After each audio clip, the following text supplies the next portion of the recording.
लंबे बालों वाली बहू। सुमित्रा अपने बेटे के लिए रिश्ता देखने विनीता के घर आई होती है। अरे बहन, आपका घर परिवार, आप लोगों के आचार विचार, ये सब तो हमें बहुत ही पसंद आए। अब ज़रा अपनी बेटी को भी बुलवा लीजिए। जी जी बहन, बिल्कुल, मैं अभी अपनी बेटी को बुलाती हूँ। और फिर विनीता अपनी बेटी को आवाज़ लगाती है। माँ की आवाज़ सुनकर बेटी हॉल में पहुँचती है और लड़की के लंबे घने सुंदर बाल देखकर माँ बेटे दोनों ही लड़की को पसंद कर लेते हैं और शादी फिक्स कर देते हैं। और कुछ ही दिन में शादी करके खुशबू अपने ससुराल पहुँचती है। अरे बेटा, आज तुम्हारी मुंह दिखाई है। जिसके लिए बाहर से मैंने कुछ औरतों को बुलाया है, वो खास तुम्हें देखने आ रही हैं। तो तुम जल्दी से तैयार हो जाओ और उन सब के लिए खाने के लिए कुछ बढ़िया बना दो, कुछ मीठा और कुछ चटपटा। अरे माँ जी, ऐसा कैसे हो सकता है? अब मैं अगर खाना बनाने लगी तो फिर मैं तैयार कैसे होंगी? आपने ही तो कहा ना कि वो मुझे देखने आ रही हैं, तो मुझे तैयार तो होना पड़ेगा ना माँ जी, और उसमें तो टाइम लगेगा। तो आप ही बना लीजिए माँ जी आज। बहू की ये बात सुमित्रा को पसंद तो नहीं आती, लेकिन क्या करे, वो भी मजबूर थी। अब सारी औरतों के सामने बहू को तो पेश करना ही था, तो इसलिए बहू को तैयार होने का बोलकर सासू माँ खुद ही चल देती हैं किचन में खाने पीने का इंतज़ाम करने। बाप रे, बड़ी तेज बहू है। ये तो पहले ही दिन से सास को अपने इशारों पे नचा रही है। कोई बात नहीं, आज मुंह दिखाई है इसकी, इसलिए कुछ बोला नहीं मैंने। कर ले जितना तैयारी करनी है, जितना सजना है सज। बना देती हूँ मैं ही सबके लिए खाना। कल से इसको मैं बताती हूँ।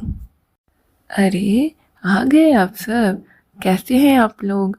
आप लोग बैठिए, मैं तुरंत आप लोगों के लिए बढ़िया नाश्ते का इंतज़ाम करती हूँ।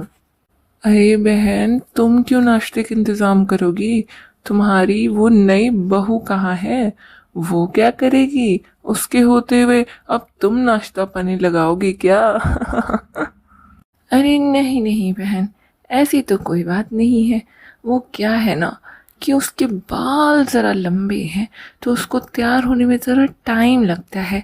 तो तैयार हो रही है, इसलिए मैंने सोचा कि तब तक मैं ही सब कुछ कर दूं।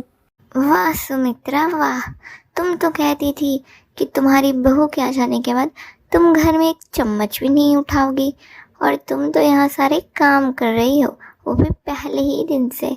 चलो, अगर तुम्हारी बहू अब तैयार हो गई हो तो उसे भी बुला दो। मुंह दिखाई की रस्म भी तो करनी है।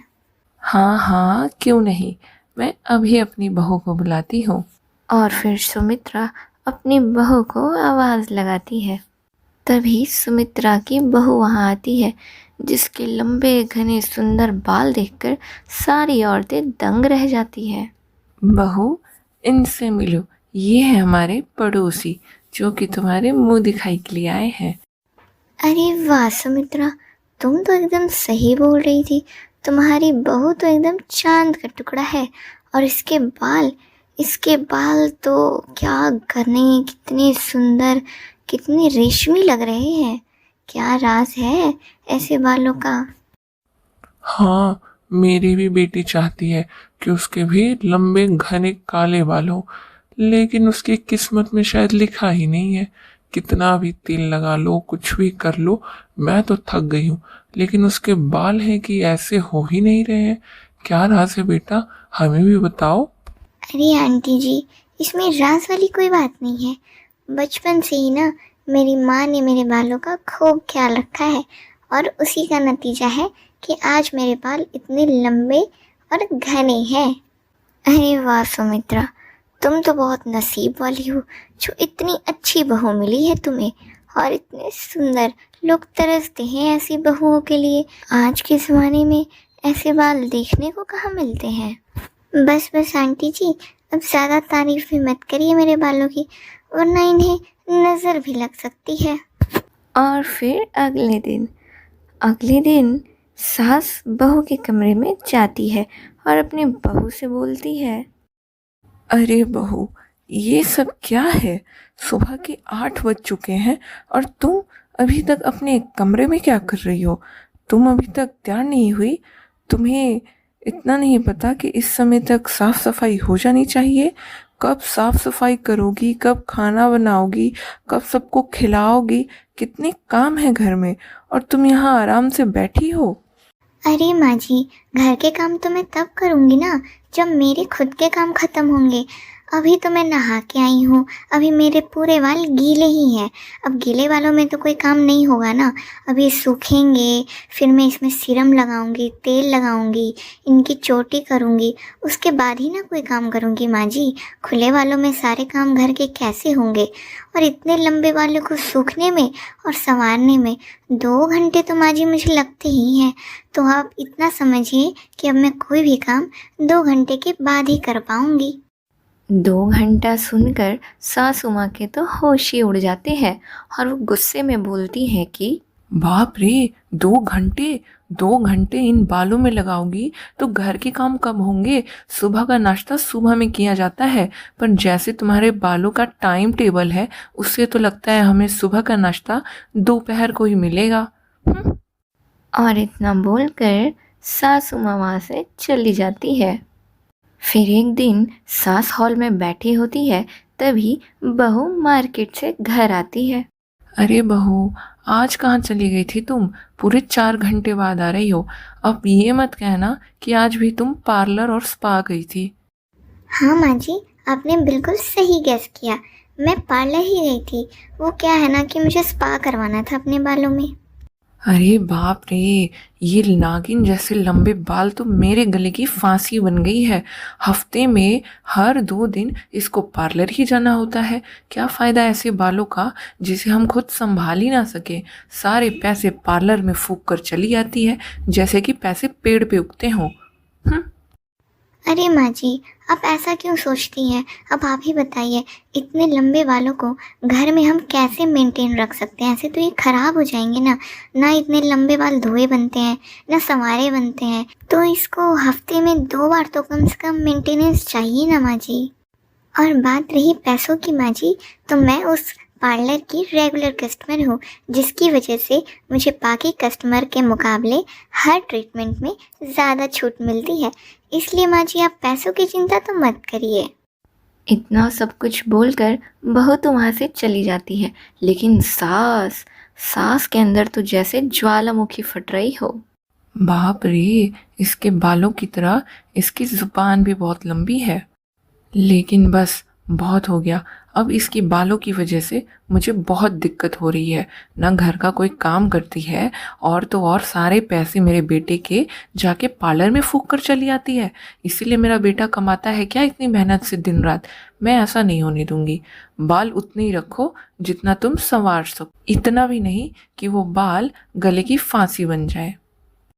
और परेशान सास अपनी एक भतीजी के घर जाती है, जो कि एक ब्यूटी पार्लर चलाती है।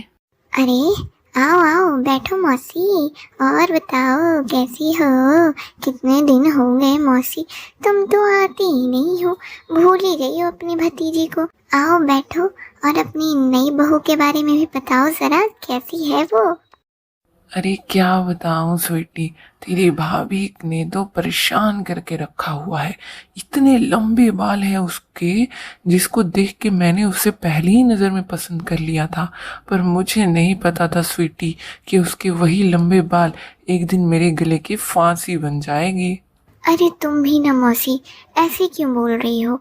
तुम्हें तो पता होना चाहिए कि लंबे बाल कितने सुंदर होते हैं, जो सबके नसीब में नहीं होते। कितना मुश्किल है आज के टाइम में लंबे बाल रख पाना। अरे हाँ स्वीटी, मुझे भी पहले यही लगता था, लेकिन कुछ चीज़ें ना बस दूर से देखने में ही अच्छी लगती हैं, पास से नहीं। अब तुम्हारी भाभी को ही देख लो, जब से घर में आई है दिन रात बस अपने बालों में ही लगी रहती है। घर के लिए, घर के परिवार के लिए तो उसके पास समय ही नहीं है। और तो और मेरे बेटे की आधी से ज़्यादा कमाई तो सिर्फ और सिर्फ वो अपने बालों में ही फूंक देती है। इसीलिए आज मैं तुम्हारे पास आई हूँ। तुम तो पार्लर चलाती हो, तुम्हें तो पता ही होगा बालों के लिए क्या अच्छा है और क्या बुरा। इसलिए मैं चाहती हूँ कि तुम कुछ ऐसा करो जिससे कि मेरी बहू अपने बाल छोटे करवा ले। कुछ भी ऐसा जिससे कि उसके बाल थोड़े झड़ने लगे और वो खुद ही परेशान होकर अपने बाल छोटे करवा ले। देखो मौसी, ये अच्छी बात तो नहीं है, लेकिन क्योंकि तुम मेरी मौसी हो इसलिए मैं तुम्हें मना भी नहीं कर सकती। मैं तुम्हें एक तेल दूंगी, उस तेल की 2 बूंद, याद रहे मौसी, सिर्फ 2 बूंद तुम भाभी के शैम्पू में डाल देना, बस। फिर भाभी के बाल झड़ने लगेंगे। और फिर अगले दिन सास और बेटे सोफे पे बैठे होते हैं, तभी रोने की आवाज़ सुनाई देती है। तभी खुशबू को देख के सभी लोग चौंक जाते हैं। अरे अरे खुशबू, ये तुम्हारे बालों को क्या हुआ? खुशबू, तुम्हारे बाल कहाँ गए? तुम गंजी कैसे हो गई खुशबू? ये सब क्या हो गया? कैसे हुआ? कुछ बोलोगी? बहू के सर पे एक भी बाल ना देखकर सास तो एकदम डर गई और डर के मारे उसने एक शब्द नहीं बोला उन दोनों के सामने। ये क्या हो गया? मेरे बाल, मैंने कितनी मेहनत से कितने सालों से उस बाल को संभाल के रखा था। अपनी बीवी को चुप कराते कराते सूरज उसे अपने कमरे में ले जाता है। हे भगवान, ये क्या हो गया? मैं तो बस इतना चाहती थी कि उसके कुछ बाल झड़ने लगे जिससे परेशान होकर वो अपने बाल छोटे करा ले। मैं ये बिल्कुल भी नहीं चाहती थी कि वो गंजी ही हो जाए। अब मैं क्या करूं? मेरे से तो कहा ने कि सिर्फ 2 ही बूंद डालना। मैंने ही उसकी बात नहीं मानी और पूरी की पूरी आधी बॉटल डाल दी। उसी का नतीजा है अब मैं अपनी बहू और बेटे को क्या मुंह दिखाऊंगी। हे भगवान, मुझे तो कुछ समझ ही नहीं आ रहा। फिर सास डरते डरते अपने बेटे से ये सच बताने जाती है। बेटा, खुशबू के बारे में मुझे तुमसे कुछ बात करनी है। वो क्या है कि क्या हुआ माँ? तुम इतना हिचक क्यों रही हो? बोलो ना, क्या बोलना है तुम्हें? बेटा, वो क्या है ना कि जो बहू का ये हाल हुआ है वो मेरी वजह से हुआ है। क्योंकि उसके लंबे बालों की वजह से ना मुझे बहुत दिक्कत हो रही थी। वो कोई काम ही नहीं करती थी और दिन भर सिर्फ और सिर्फ अपने बालों में लगी रहती थी। और महीने में 10 बार तो कम से कम वो पार्लर जाती थी, जिसमें आधे से अधिक तुम्हारे पैसे वो खर्च करती थी। ये सब मेरे से और देखा नहीं जा रहा था। मैं चाहती थी कि वो भी बाकी बहुओं की तरह घर के काम भी करे, घर का ध्यान रखे, पर उसके पास तो अपने बालों के अलावा किसी चीज़ के लिए टाइम ही नहीं था।